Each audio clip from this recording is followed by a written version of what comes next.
Hi, guys, and we are back on a special BBFM podcast. This is the first of the many podcasts that I am going to be doing. This is called Roast and Toast, ladies and gentlemen. My name is Ivan, and I am also known as the BaldieBaker, and you are watching BBFM podcast live on your Facebook, and I'm also going to be putting up on Podbean as well as on YouTube. So if you are watching live on Facebook, just come and say hi so that I know that you are here and we can actually also, just have a chat while I'm actually going to be talking a little bit on a fantastic topic that we have been talking for the last 1 year. Guys, ladies and gentlemen, this is my first podcast.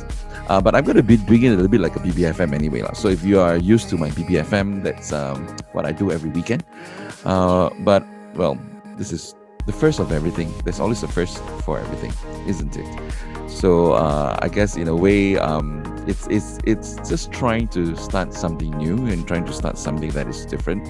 I can see one guest coming in on Facebook, N. Hi, N. Hello. Greetings, listeners from all over the world. Whether you're listening in from Malaysia or you're listening in from outside of Malaysia, I want to thank you and I want to welcome all of you. This is the first ever BBFM Roast and Toast. Now, I'm going to tell you a little bit more about what is Roast and Toast all about. But basically, this is just a podcast where I can just really talk to you about some of my inner thoughts, some of the insights that I want to give with regards to what's happening around the world. I guess this is the only platform that I can actually be doing it, isn't it? So if you're listening in, just and if you want to comment on some of the topics that I brought up, feel free to just give me your feedback or give me your comments. If you feel that you agree with what I say, or if you have any other comments about what I say, I'm open to listen to your views as well. As much as I'm going to be putting out my views, I appreciate your views as well. So let's get started. I'm proud to be your wannabe host. This is again the wannabe podcast, your wannabe DJ, and you're live with me on Facebook here right now. As I've mentioned, this is going to be it's a recorded session, so I'm going to be putting it up also on Podbean. Podbean is an app. It's a podcasting app that you can find on either Android or even on your iPhone, and there's a lot of channels that you can actually check them out as well. I'm also going to be putting this up on YouTube. So my YouTube channel is Ivan. Please go and subscribe, like, and subscribe and share. That's the start for everything. So this is the start of something. I don't know. Well, for my first podcast, we're gonna be roasting and toasting the heroes and villains for the 1 year that we have been under our MCO lockdown. Obviously, this is actually the 19th of March, 2021. So last year, on the 18th of March, 2020, Malaysia went on a nationwide lockdown, a date that will live in infamy. So I think I'm sure everybody will remember what were you doing when Malaysia went on lockdown? I stayed at home. But I'm sure everybody felt I think everybody felt we all felt very weird at that point of time. I'm sure the world was completely quiet. Everything just went berserk, isn't it? I don't think anyone ever felt like that before. So I wanted to start this podcast as an anniversary to that, especially in Malaysia. So if you're listening in from anywhere else around the world, you probably realize that each and every one of these countries, you initiated your whatever you want to call it, whether it's a lockdown or it's a circuit breaker or something else, but I think in the period of March, even in the US, Europe, and everywhere else around the world, everybody started to actually initiate a lockdown, especially for international borders. The borders were closed. But I remember watching I remember watching on Facebook and the news, and there were a lot of pictures that were shared about the major cities around the world, whether it's New York, London, Madrid, and the streets were all so empty. And that was when it was like there was an eerie silence, spooky silence on all the major cities around the world. Roads were empty on major highways, and I don't know whether you went out during that time, if you can remember. I had I'm not sure whether you want to say a privilege of being able to travel, but I still did my deliveries. I came back because I was stuck from Cambodia. I couldn't fly back to Cambodia, so, and because it was like that, um, I was stuck here for 2 weeks. I thought I was going to be stuck for 2 weeks before I can actually fly back. I was, maybe planning to fly back in April or May last year, and one, 1 month became 3 months, 3 months became 6 months, 6 months became 9 months to a year, and now we are stuck here. And a lot has happened since. Obviously, there are good things and there are also bad things. But I think that I had the privilege of really traveling and going out. I remember on the first day of the lockdown, I went and delivered, and the streets were so empty.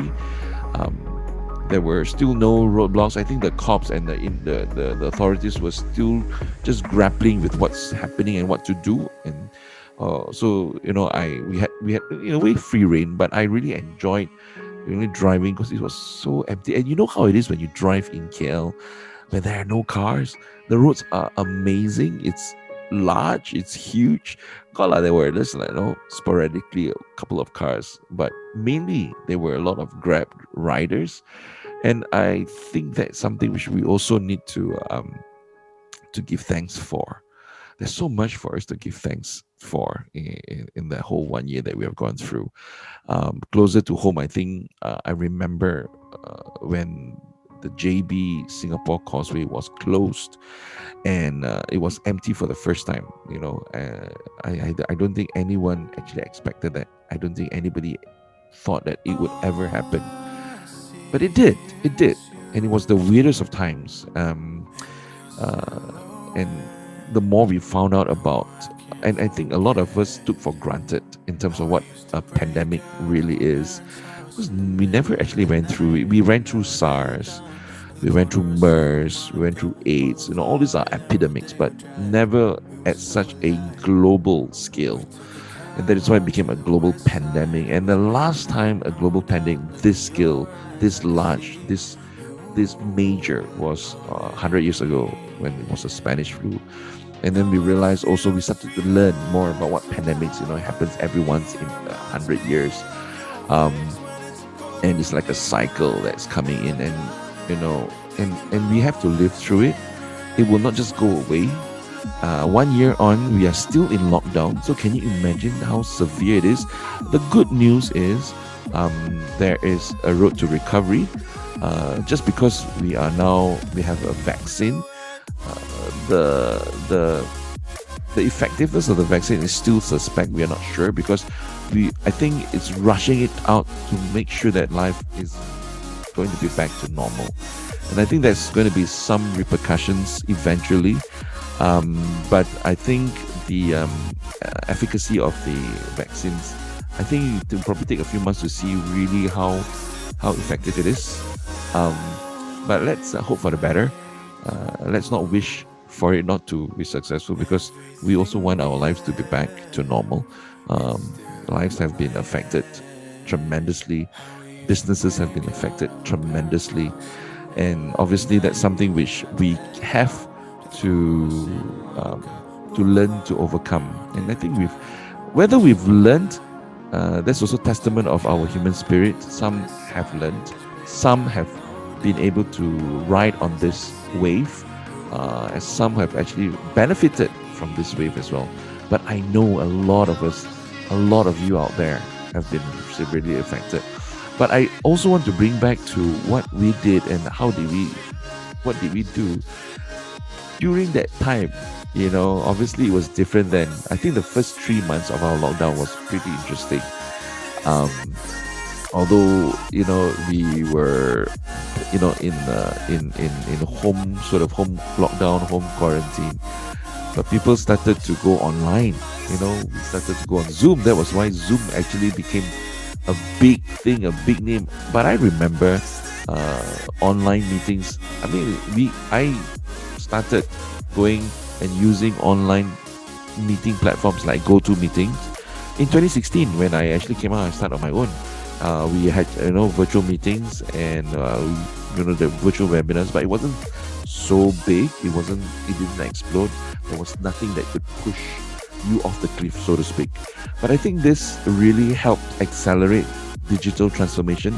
Everybody's going online, doing pictures, going Zoom. Education went online. Schools had no choice but to pivot online classes because you cannot go to school. So everybody started using, even up to now, up to today. But things has in a way gone back somewhat back to normal. Kids are back in school. Uh, Workers are back at working from the office. Although they are now using the blended workforce and the workplace. Some take turns. There is like teams. Team A work from the office. Team B work from home, and then they would rotate like a rotational basis.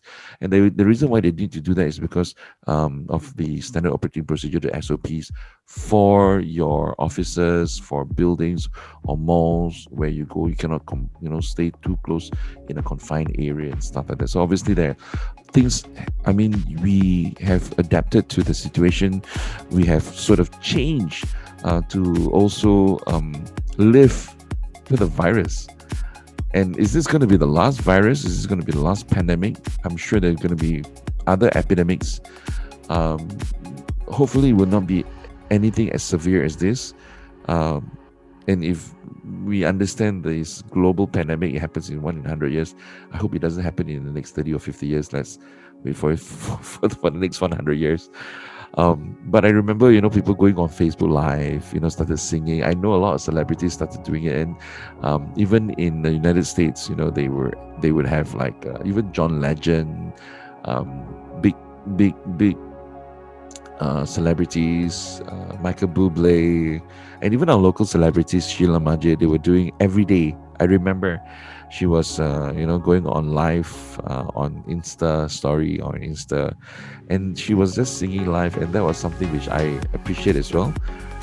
And I went on BBFM, started in April because I went on Zoom, so that was how BBFM was birthed. And obviously there were a lot of things that has we've learned to adapt, we've learned to do new things, and I am very happy to see and also to report that as a result of that, I think businesses has also learned to thrive online.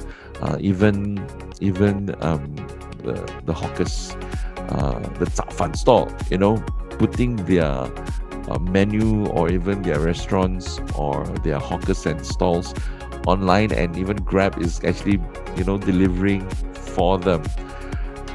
What I want to point out is the tenacity, and that is the most important thing about how we actually deal with animosity, or we deal with VUCA. The word VUCA. We've been using VUCA in corporate circles for many years, talking about change, adapting to change, about volatility. The market is always volatile. The uncertainty of the market, the uncertainty when you open a new market, the complexity of change, and also ambiguity in terms of what is to be expected. It's like a murky water.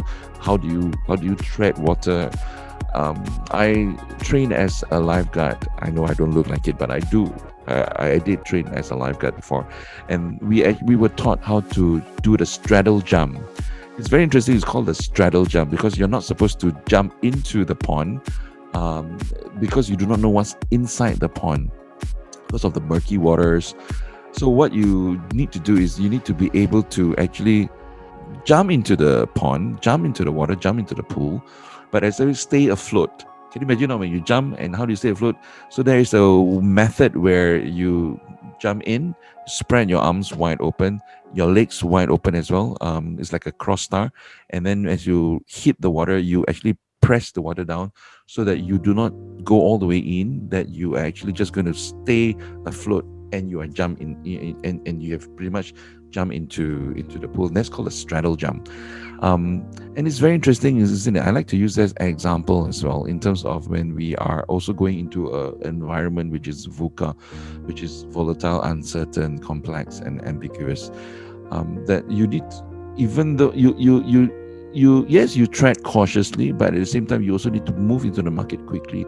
And in order for you to move into the market quickly and capture it, you've got to be able to straddle yourself so that you do not get sucked into this whole complexity, ambiguity, uncertainty, and volatility.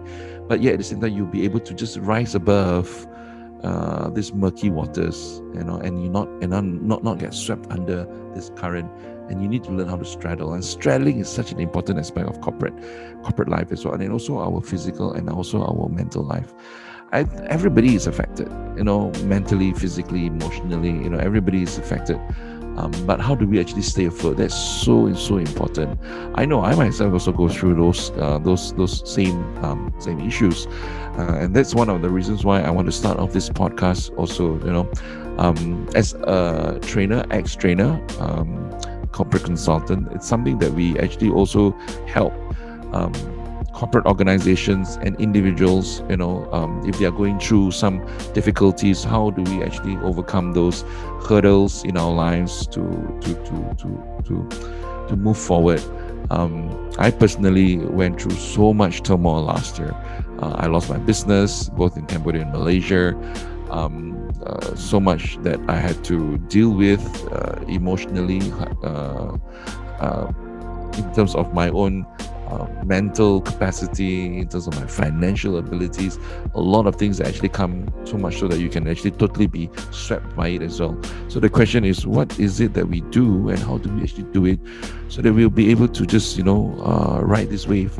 And one of the things that we need to also really always capture is to the how do we rise above? And pivoting online was one of the options that was thrown to me as well.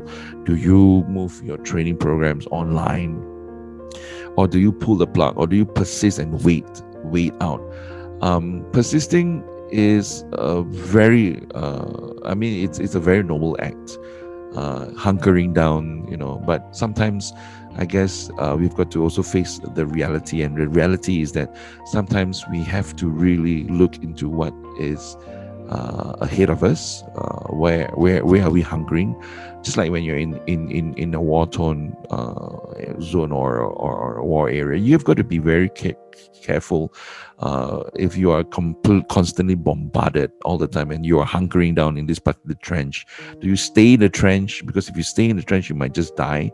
Do you pivot and do you move to another trench, or do you move into another area, or do you actually pull the plug and say, okay, look, it's time for us to retreat? Now, retreating is not a bad thing. And sometimes we got to be very clear about the notion of retreat. Sometimes it's better to retreat than to just cook, just to, you might never know. Sometimes you just got to take one step back before you can move 4 steps ahead. There are virtues in really pushing it, through. Sometimes, when we look into some of our circumstances as well, when we keep pushing, say, it's don't give up, just keep pushing. Now that's something which is a very noble thing. It's very virtuous. But I think it's very important. It's very important for us to really realize what we have 3 choices. We have 3 choices. Do we persist?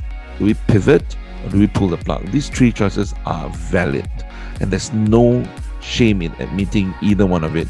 But I think it's important for us to also understand exactly why we would need to persist, why we need to pivot, and why we need to pull the plug. And I think that was one of the most important interesting thing for the whole of last year. We saw different businesses pivot, different businesses pull the plug and moving on to different areas. One of the key areas of pivoting is really seeing how these small businesses move to online business, and I did that also. I did that, and I did that with uh, baking tarts, and I'm really thankful for the support and encouragement that all of you, whether you're listeners or whether you're friends or whether you're customers, people who have not met, really strangers, public, and it's from friends to friends to friends. When I post on my Facebook, I got a confession to make. I did not put on any public chat group, commercial chat group, but I've got so much response, so many orders for Raya, for Deepavali, for Christmas, and lastly, just recently, last month, for Chinese New Year. So what does it say? Actually, the most important thing here is to really just do it, and I think to a certain extent, I would like to start this podcast telling you all that life can be very tough. Life can be really tough to a point where you just feel it's pointless, But 1 year on, life goes on. We are still under lockdown. Yet the circumstances are different. Now, to be honest, I really wish that we could actually have that lockdown, because then you don't have the traffic jam. You can just drive out. You just go to the police station and get your letters. And it's such a bliss. But that's not real, right? Which means it tells us that the MCO is also not real. It's not going to last forever. The vaccine will come. The virus will be defeated, or rather, we will be one step ahead of the virus. But the virus, like anything else, it will always also keep pushing medical advance. Our medical system all the time. So you're constantly also fighting these new strains, mutated strains, and it will never stop. Our bodies will also learn to adapt.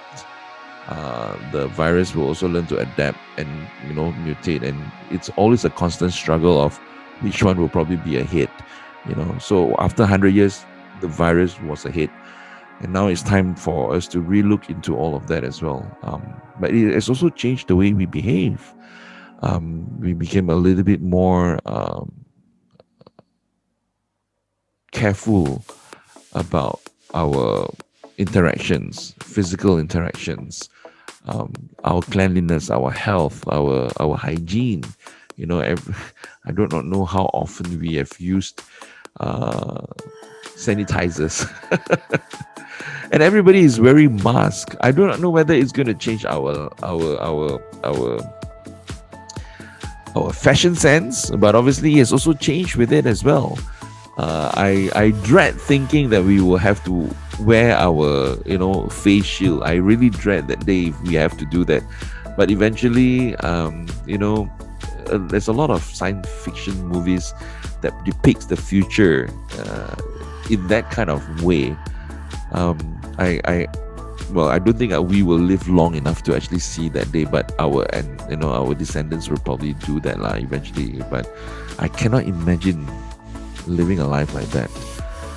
But it seems like it's going towards that place. It's also one of the things that we've got to realize, that change. Things are always changing all the time, and as much as we are trying to go back to normal, we all say, if only we can go back to normal. If only we can go back to normal. Well, it is never normal. Change is always upon us. And being a change catalyst, and that is something which I've always propagated as well in my corporate training role.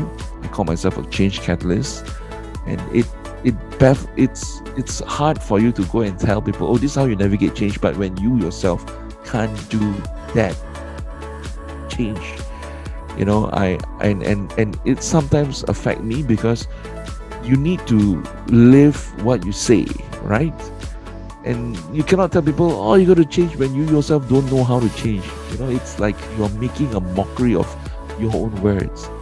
And that's why living a life of a trainer is not that easy. Of course, you can just pretend to be somebody you're not, but that's not me, and that's not how I will live my life. That is why I've also decided to, in a way, call it quits. I do enjoy my stint as a trainer. I do enjoy training. I love training. I love being able to go out there, conduct training programs. There's joy in being able to make a difference, knowing that you have done your part to make a difference in another person's life, even though it's just one life. I train thousands of corporates, and I don't expect any form of return in the sense that, oh, Ivan, thank you very much. Oh, Ivan, you're such a great trainer. I don't expect anything like that at all. But what I expect is at least that person can go out and make that difference and pay it forward. Now, if they have actually learned something, if they've been inspired, all I can actually ask for is to go on and inspire the next generation of people. And as far as I am concerned, if there's one person, just one, who actually, is as inspired or becomes as passionate, I've done my job. And to close for tonight, then, I want to actually highlight two things. Again, this is why I call it roast and toast. I want to toast, all right, to the frontliners, especially our essential workers, the delivery boys, the supply chain workers, the people who keeps the wheels of our commerce and economy and market and society going, day by day by day. And sometimes we forget them. The cleaners who come and pick up our rubbish. I want to give a toast to all of them who are out there working, even though we are all stuck at home. They're out there working, sacrificing, exposing themselves to potential danger, and quite a number of them actually also have not only contracted but have also succumbed to it. A personal friend, my own personal friend, who actually came and met me in November last year to buy my otak, and we talked about it. He is such a fantastic young man. I want to give credit on my first podcast. I want to shout out to the late Derek Chai, who at the end still did what he's most passionate about, helping people. He contracted COVID while he was out at a charity event packing goods to be distributed to people who were affected by COVID-19 economically. And it was just so happened that because he has got preconditions, he has got a health issue, and unfortunately there was another charity worker who had COVID. It was there was no symptom. It was an asymptomatic carrier, and he got it, and he fought it, but he couldn't. He was not successful, and that also tells us about the fragility of life. That, you know what, do what you love most, and if it's your time to go, it's your time to go. As sad as I may be, as hard as it has been, thinking about such young potential talent, and yet it's your life is just snuffed out of you. It's sad. It really is, and it has affected me as well, thinking about it. But life goes on. Life goes on. You do what you can. You do what you must. And you really, as long as you're out there helping others, making a difference, that's what you need to do, and that's what I will continue to do as well. What I would like to roast are the politicians, the selfish politicians practicing double standards, and you can actually see all laid bare for all to see. And that is something which, as a citizen, I think we should rise up. We should really put these people to account. Let them know that is not right. Let them know that it is wrong. that what they're doing is wrong. And unfortunately, this is something which I will have to roast, because it's happening. It's happening every day on a day-to-day basis. When you have people suffering and they get fined 10,000 right now for forgetting to, do your contact tracing, or your mask is in the wrong place, or you are, whatever it is. Yet, there are a lot of issues where you've seen cases where you've seen blatant disregard, disregard of the SOP, and these are politicians. So it's a double standard. Roasting to the politicians and the government for double standardness that has happened throughout the whole of last year, that has caused the second wave and many, many, many more. So the lesson in life that we need to take away, and I hope you can take away from this first podcast, is, well, we can decide two things. In life, there's always two choices. We can either decide to do what is right or do what is wrong. It's not easy. I know it's not easy. I know it's very easy for us to say, oh, you need to do this, you need to do that. Or you can say, just do the right thing, because I think there are always two sides of a story. But if you look at it, I think the most important thing is to learn how to take control of your life.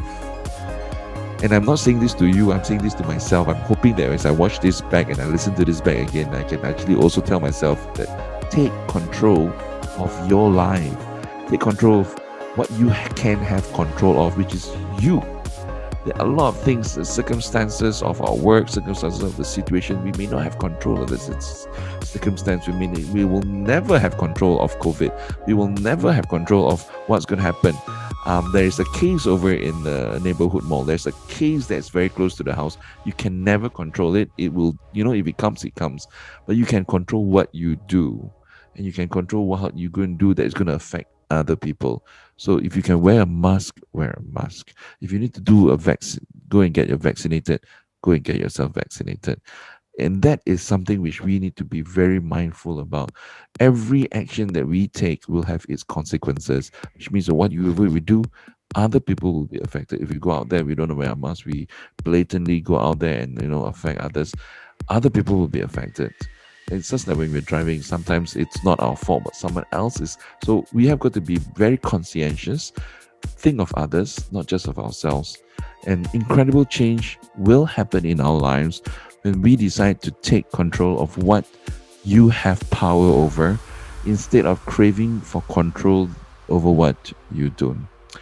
So I hope that you have actually learned something. This is just a half an hour short podcast. I am not answering any any of the comments or anything, but I thank you for listening in. This is my first ever Roast and Toast BBFM podcast. It's not so much in terms of a BBFM, but I might come back with BBFM again tomorrow night. Podcasting will be something that I'm going to do every week, hopefully every Friday.